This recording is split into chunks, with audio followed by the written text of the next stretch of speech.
Good morning students. अपन पढ़ रहे थे जापान का संविधान। जापान के संविधान की अपन ने विशेषताएं पढ़ी हैं। आज अपन पढ़ेंगे जापान के संविधान के अधिकार और कर्तव्य। हर देश का संविधान होता है, हर नागरिकों का अपना अधिकार और अपना कर्तव्य भी होता है। इसलिए थियोडोर मैक्सनेली का कहना है कि नवीन संविधान के तृतीय अध्याय में उल्लेखित मौलिक अधिकारों का जापान वासियों पर, विशेषतः शिक्षित वर्ग पर अत्यंत गहरा प्रभाव पड़ा है और लोगों ने इसकी मुक्त कंठ से प्रशंसा की है।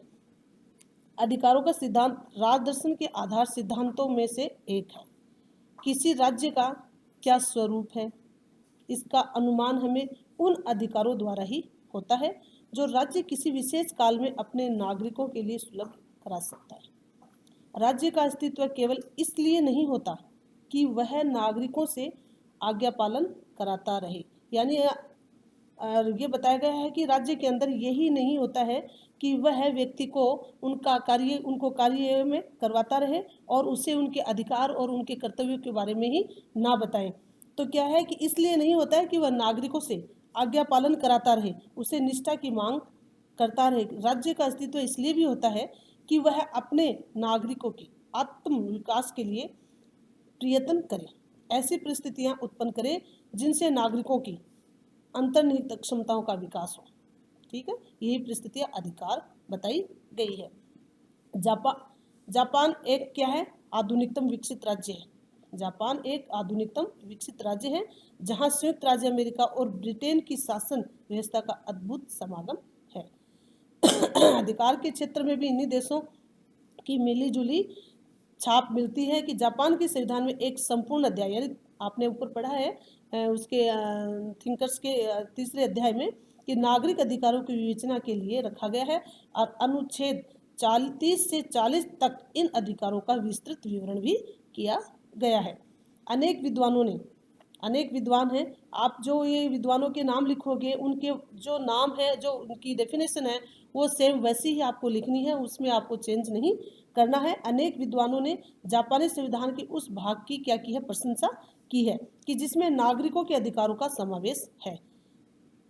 प्रोफेसर आर्डथ, ये क्योंकि अंग्रेजी थिंकर्स नाम है, विद्वानों के नाम है इसलिए ऐसे ही नाम है इसके। प्रोफेसर आर्डथ वर्कर्स के अनुसार विश्व युद्धोधर जापानी लोकतंत्र उन अधिकारों के इर्द गिर्द घूमता है जिन्हें संविधान द्वारा कानूनी मान्यता प्रदान की गई है और जिनको दिन प्रतिदिन के सामाजिक जीवन में स्थान दिया गया है। अगला जो विद्वान है उन्होंने कहा है, थिंकर्स है जॉन मैक्सी के अनुसार यह एक विस्तृत अधिकारों की सूची भी बताई गई है। प्रोफेसर टी केंजो के शब्दों में, अधिकारों और कर्तव्यों का अध्याय परंपरागत अधिकार पत्र में उल्लेखित अधिकारों को ही समाविष्ट नहीं करता, अपितु क्या है? सामाजिक और आर्थिक अधिकारों को मौलिक अधिकारों के रूप में विभूत कर देता है। तो ये बताया गया है कि हर देश का अपना अपना क्या होता है? संविधान होता है और उस संविधान में नागरिक होते हैं, उन नागरिकों को अपना अपना अधिकार और कर्तव्य भी बताया गया। तो सबसे पहला जो जापान में नागरिकों का अधिकार है वो बताया गया है कि जापान के संविधान में संयुक्त राज्य अमेरिका और भारत फ्रांस संविधान की भांति भी नागरिकों में क्या है? राजनीतिक, आर्थिक और सामाजिक अधिकार प्रदान किए गए हैं। अधिकारों की झलक संविधान की प्रस्तावनाओं में भी मिली है। तो सबसे पहला जो अधिकार है वो कौन सा बताया गया है? समानता का अधिकार। संविधान के अनुच्छेद 14 द्वारा 14 द्वारा कानून के समक्ष समानता स्थापित की गई है, यानी प्रत्येक व्यक्ति में क्या होगी? समानता होनी जरूरी है, जैसे रंग, जाति, लिंग, पारिवारिक विशेषता अथवा सामाजिक स्तर के आधार पर राजनीतिक, आर्थिक तथा सार्वजनिक जीवन में कोई भेदभाव नहीं किया जाएगा। सबसे पहला जो व्यक्ति का अधिकार है, नागरिक का अधिकार है, वो है समानता का अधिकार, जिसमें रंग, जाति, लिंग, पारिवारिक विशेषताएं जो भी राजनीतिक है, आर्थिक है, धार्मिक है, इसमें किसी भी प्रकार का कोई भेदभाव नहीं रखा जाएगा। समानता एवं वंशानुगत आधार पर कोई समान पुरस्कार अथवा राज चिन्ह प्रदान नहीं किया जाएगा। यानी यहाँ पे वंशानुगत कोई राजा नहीं होगा और प्रतिनिधि के द्वारा नागरिकों के द्वारा प्रतिनिधि चुन के आएगा और वह अपने अपनी उसी धरोहर से किसी को भी मतलब वंशानुगत आधार पर कोई भी सम्मान पुरस्कार है वो राजा को नहीं प्रदान किया जाएगा। अनुच्छेद 24 के अनुसार वैवाहिक स्वतंत्रता, पति पत्नी के समान अधिकार पर जोर देते हुए कहा गया है कि विचार दोनों लिंगों की सहमति पर आधारित होंगे। यानी जबरदस्ती उनके साथ में किसी भी प्रकार का कोई उनके जीवन को बांधने की कोशिश नहीं करेगा। उसमें क्या अधिकार पर जोर देते हुए कि विचार दोनों लिंगों की सहमति पे ही आधारित होंगे।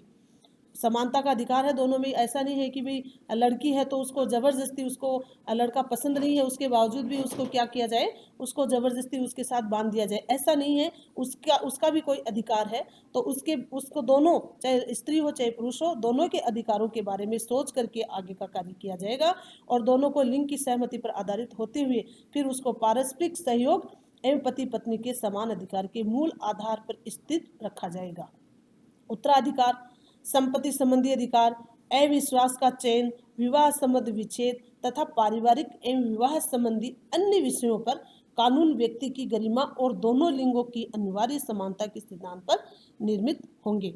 यानी समानता का अधिकार में बताया गया है कि किसी भी व्यक्ति को, चाहे वो स्त्री हो या पुरुष हो, किसी भी प्रकार से दबा के नहीं रखा जाएगा। उनका समानता का अधिकार है, दोनों का एक समान अधिकार है और वह अपना कार्य अधिकारों के द्वारा ही करेंगे। अगला जो अधिकार है वो स्वतंत्रता का अधिकार। जापान के संविधान में स्वतंत्रता के अधिकार का विस्तार से उल्लेख किया गया है। अनुच्छेद 19 में कहा गया है कि लोगों के विचारों तथा अंतःकरण की स्वतंत्रता का उल्लंघन नहीं किया जाएगा। अनुच्छेद 21 के अनुसार नागरिकों को समुदाय बनाने, भाषण देने और प्रेस को सरकार की आलोचना करने का अधिकार दिया गया है। संचार के साधनों द्वारा व्यक्तिगत गोपनीयता को नष्ट नहीं किया जाएगा। प्रत्येक व्यक्ति को विदेश जाने तथा विदेशी नागरिकता स्वीकार करने का अधिकार है।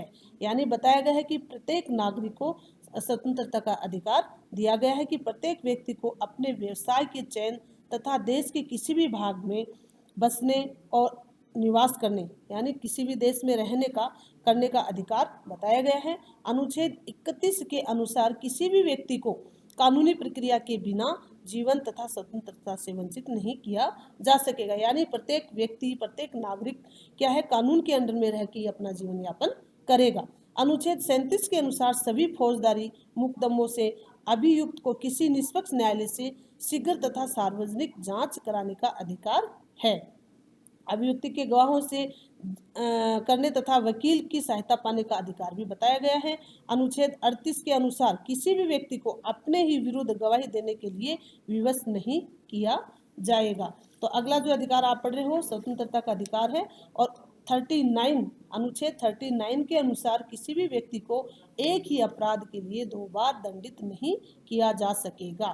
तो ऐसा नहीं है कि भाई यदि कानून को स्वतंत्र किया गया है तो वह नागरिकों को जबरदस्ती उनको अपराध की उसमें उनको अपराधिक दंडित किया जाएगा, नहीं। यदि उसने अपराध किया है तो वह क्या करेगा, उस व्यक्ति को एक बार ही अपराध देगा, उसी गलती के लिए उसको दोबारा अपराध नहीं देगा। उसके बारे में भी क्या है, हर नागरिक क्या है, स्वतंत्र है। अगला जो अपना है वो है धार्मिक स्वतंत्रता का अधिकार। अनुच्छेद 20 द्वारा धार्मिक स्वतंत्रता का अधिकार प्रदान किया गया है। संविधान ने लोगों को अंतःकरण की स्वतंत्रता दी है कि राज्य द्वारा किसी भी धार्मिक संगठन को विशेष संरक्षण प्रदान नहीं किया जा सकता। ठीक है, किसी भी व्यक्ति को किसी धार्मिक कार्य, समारोह है अथवा रीति में भाग लेने के लिए बाध्य नहीं किया जा सकता। वो अपनी मर्जी से जा सकता है या नहीं जा सकता, उसको बाध्य नहीं किया जा सकता। राज्य द्वारा धार्मिक शिक्षा प्रदान करने का निषेध है। तो इसलिए अगला जो अपना अधिकार है वो है धार्मिक स्वतंत्रता का अधिकार। यानी धार्मिक में धर्म के अंदर भी हर व्यक्ति को स्वतंत्रता है, उससे जबरदस्ती किसी भी धर्म को, किसी भी समारोह में किसी भी धर्म को अपनाने के लिए उसको बाध्य नहीं किया जा सकता है। अगला जो अधिकार है शोषण के विरुद्ध अधिकार। अनुच्छेद 18 के अनुसार नागरिकों से उनकी इच्छा के विरुद्ध बलपूर्वक लिया हुआ श्रम अपराध माना गया है। यानी उसके इच्छा के विरुद्ध वो यदि उसकी इच्छा तो ही उसे कार्य करवाए, उसकी इच्छा नहीं है तो यदि उसकी इच्छा के बिना यदि उसे कार्य करवाया जाएगा, बलपूर्वक करवाया जाएगा, तो वह अपराध ही माना जाएगा, जो विधि के अनुसार दंडित होगा। दास प्रथा को समाप्त कर दिया गया है। जापान का अपन अधिकार पढ़ रहे हैं, नागरिक अधिकार पढ़ रहे हैं, तो तथा अनुच्छेद 27 द्वारा बच्चों के शोषण पर प्रतिबंध लगा दिया गया है। यानी छोटे छोटे बच्चों को कार्य करने के लिए फैक्ट्रियों में अन्य मजदूरी करवाते हैं, तो यदि ये इस तरह से छोटे बच्चों से किसी भी कार्य को जबरदस्ती करवाया जाएगा, तो उसको भी क्या किया जाएगा, दंडित किया जाएगा, उस पर प्रतिबंध लगा दिया गया है। तो वो कौन सा अनुच्छेद है, 27 के द्वारा। अगला जो अधिकार है, शिक्षा का अधिकार। अनुच्छेद 26 के अनुसार जापानी नागरिकों को योग्यता अनुसार शिक्षा प्राप्त करने का अधिकार दिया गया है। माता पिता का यह भी कर्तव्य बताया गया है कि उनकी संतान सामान्य शिक्षा ग्रहण करेगा, और वो शिक्षा क्या होगी, मुफ्त होगी। अनिवार्य शिक्षा जो होगी वो मुफ्त होगी, इसलिए कोई भी व्यक्ति अशिक्षित नहीं रहेगा। उच्च स्तरीय शिक्षा प्रत्येक योग्य व्यक्ति के बिना किसी भेदभाव के ग्रहण कर सकता है। यानी इसमें ऐसा नहीं है कि वह उच्च स्तर के व्यक्ति को ही शिक्षा प्रदान की जाएगी, ऐसा नहीं है। उसमें किसी भी प्रकार का, किसी भी जाति को लेकर कोई भेदभाव नहीं रखा जाएगा, और वह उस शिक्षा को प्राप्त कर सकता है। अगला जो अधिकार है, न्यूनतम जीवन स्तर। अनुच्छेद 25 के अनुसार समस्त प्रजाजनों के संस्कृति जीवन के न्यूनतम स्तर को बनाए रखने का अधिकार बताया गया है। इस दिशा में जीवन के प्रत्येक क्षेत्र में राज्य का यह क्या है, कर्तव्य बताया है कि वह समाज कल्याण, सामाजिक संरक्षण तथा सार्वजनिक स्वास्थ्य में उत्तरोत्तर प्रगति करने का अविराम प्रयास करेगा। अगला अधिकार है संपत्ति का अधिकार। अनुच्छेद 29 के अनुसार लोगों को संपत्ति रखने का अनुल्लंघनीय अधिकार माना गया है, लेकिन सार्वजनिक कल्याण हेतु राज्य को संपत्ति की सीमा के निर्धारण और जनता पर कराधान अधिकार होंगे। सार्वजनिक उद्देश्य की पूर्ति हेतु बिना मुआवजे के दिए किसी भी संपत्ति को राज्य हस्तगत नहीं कर सकता है। यानी राज्य से मिलकर के ही किसी भी कार्य को, किसी भी संपत्ति को आगे संचालित करेगा। अगला जो अधिकार है वो है आर्थिक अधिकार। आर्थिक और सामाजिक सुरक्षा क्षेत्र में भी व्यापक स्वतंत्रताओं की प्रत्याभूति की गई है। प्रत्येक व्यक्ति को काम करने और काम पाने का अधिकार बताया गया है। काम के घंटे, पारिश्रमिक और विश्राम आदि कानून के द्वारा विनियमित होगा, और श्रमिक संघों की मान्यता प्रदान की गई है।